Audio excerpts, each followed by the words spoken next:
या देवी सर्वभूतेषु ज्ञानरूपेण संस्थिता नमस्तस्यै नमस्तस्यै नमस्तस्यै नमो नमः। जी हाँ दोस्तों, पूरे ब्रह्मांड में जो भी ज्ञान यहाँ पर बिखरा पड़ा है उसे एकत्रित करने पर इस ज्ञान की उत्पत्ति होती है। वही ज्ञान होती है माँ नील सरस्वती की है। माँ तारा जो अपनी 10 विद्याओं का दूसरा स्वरूप है। तारा जो है अपने भक्तों को अभय प्रदान करने वाली है। उनके भक्तों की हर प्रकार से उनके संकट से रक्षा करने वाली है। तारा जो है मुख्यतः 3 रूप में विख्यात है, उग्र तारा, नील सरस्वती और एक जटा। उग्र तारा का रूप जो है बहुत ही भयानक है। तारा माँ जो है तमो गुणी मानी जाती है और वे अपने साधकों को पथ प्रदर्शक करके संकटों से मुक्ति दिलाती है। सरस्वती का स्वरूप जो है माता का दूसरा स्वरूप है, जो ब्रह्मांड में सरस्वती के रूप में विख्यात है। जो है रजोगुणी है और परम ज्ञानी है। अपने असाधारण ज्ञान के स्वरूप के सबको जो है रूप में परिवर्तित करने में जो है ये समर्थ है। एक जटा यानी तारा का तीसरा स्वरूप पिंगल जटा वाली गुणी संपन्न है। जटा देवी जो है सतोगुणी संपन्न है, अपने भक्तों को मोक्ष प्रदान करती है। माँ तारा की कथा लेकर के आई हूँ। आइए जानते हैं गुप्त नवरात्रि की 10 महाविद्याओं में दूसरे दिन पूजे जाने वाली शमशान वासी माँ तारा की कथा। तो नवरात्रि के दूसरे दिन माँ काली के स्वरूप महाविद्या तारा देवी की पूजा अर्चना की जाती है। तारा देवी को शमशान की देवी कहा जाता है।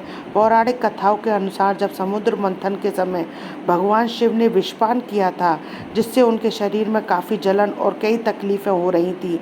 ऐसे में माँ काली के दूसरे स्वरूप तारा देवी ने भगवान शंकर को स्तनपान कराया, तब जाकर शिव की विष की जलन शांत हुई। तारा देवी माँ काली का ही रूप है। तारा देवी नरमुंड की माला पहनती हैं।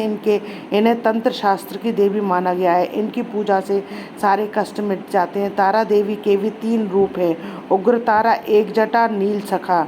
आइए जानते हैं तारा देवी की कथा। पौराणिक मान्यताओं के अनुसार देवी तारा की उत्पत्ति मेरु पर्वत के पश्चिम भाग में चोलना नदी के तट पर हुई। हयग्रीव नाम के दैत्य के वध हेतु देवी महाकाली ने नील वर्ण धारण किया था। सर्वप्रथम स्वर्गलोक के रक्तद्वीप में वैदिक कल्पोक्त तथ्यों तथा वाक्यों को देवी काली के मुख से सुनकर शिवजी अपनी पत्नी पर बहुत प्रसन्न हुए। शिवजी ने महाकाली से पूछा, आदि काल में आपने भयंकर मुख वाले रावण का विनाश किया था, तब आश्चर्य से युक्त आपका वह स्वरूप तारा नाम से विख्यात हुआ। उस समय समस्त देवताओं ने आपकी स्तुति की तथा आप अपने हाथों में खड्ग, नरमुंड, वार, अभय मुद्रा धारण किए हुए थी। मुख से चंचल जिह्वा बाहर कर आप भयंकर रूप वाली प्रतीत हो रही थी। आपका यह विकराल रूप देखकर सभी देवता वैसे आतुर होकर कांप रहे थे। आपके विकराल भयंकर रौद्र रूप को देखकर इन्हें शांत करने के निमित्त ब्रह्मा जी आपके आसपास गए। समस्त देवताओं को ब्रह्मा जी के साथ देखकर देवी लज्जित हो आप खड़ग से लज्जा निवारण की चेष्टा करने लगी। रावण वध के समय आप अपने रुद्र के कारण नग्न हो गई थी तथा स्वयं ब्रह्मा जी ने आपकी लज्जा निवारण हेतु आपको व्याघ्र चर्म प्रदान किया था। इसी रूप से देवी लंबोदरी के नाम से विख्यात हुई।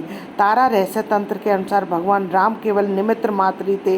वास्तव में भगवान राम की विध्वंसक शक्ति देवी तारा ही थी, जिन्होंने लंकापति रावण का वध किया।